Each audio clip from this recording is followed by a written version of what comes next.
Today we're diving into two Incoterms that often get confused, DDP and DAP. If you're an exporter, it's crucial to understand the differences between these terms to make the right decision for your shipments. I'm Kari Crane, editor of Shipping Solutions' International Trade Blog Passages. By the end of this video, you'll know exactly what DDP and DAP mean, how they work, and which one you should use for your business. But before I get started, make sure you subscribe to this channel so you don't miss any of our Basics of Exporting videos.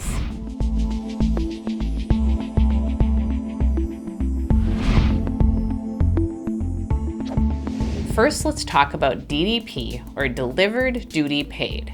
Under DDP, the seller takes on the maximum responsibility, covering all risks and costs until the goods are delivered to the named destination, ready for unloading and cleared for import. This means the seller handles everything, from export clearance to paying import duties, taxes, and even value-added tax, or VAT. The risk only transfers to the buyer when the goods reach the destination. The seller must be familiar with the import regulations in the buyer's country and deal in a foreign currency, which means they are responsible for currency exchange and the associated risks. Because of this heavy responsibility, exporters often shy away from using DDP and may instead use DAP or DPU, unless they're very familiar with the destination country's import regulations.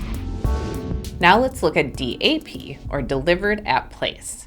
In this case, the seller is still responsible for most of the transport costs and risks, but there's a key difference. The buyer takes over the responsibility for customs clearance and any import duties, taxes, or fees. DAP is a more flexible option that can be used with various transport methods and destinations, whether it's a port, airport, seaport, or even the buyer's premises or a border crossing. Any named place will work.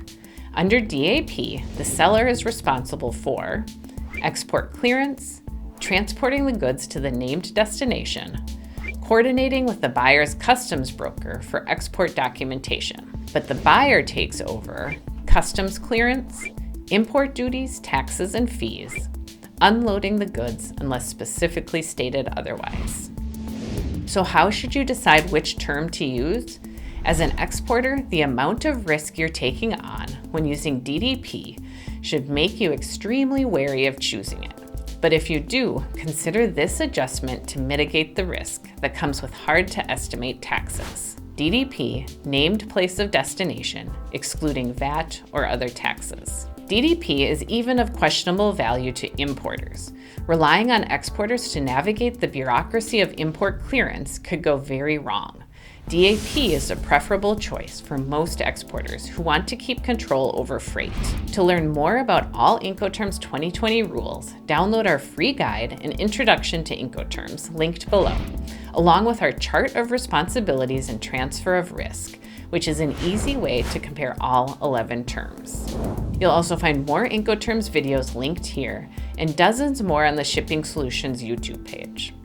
If you found this video helpful, we'd love it if you'd like it, share it, and subscribe to our channel.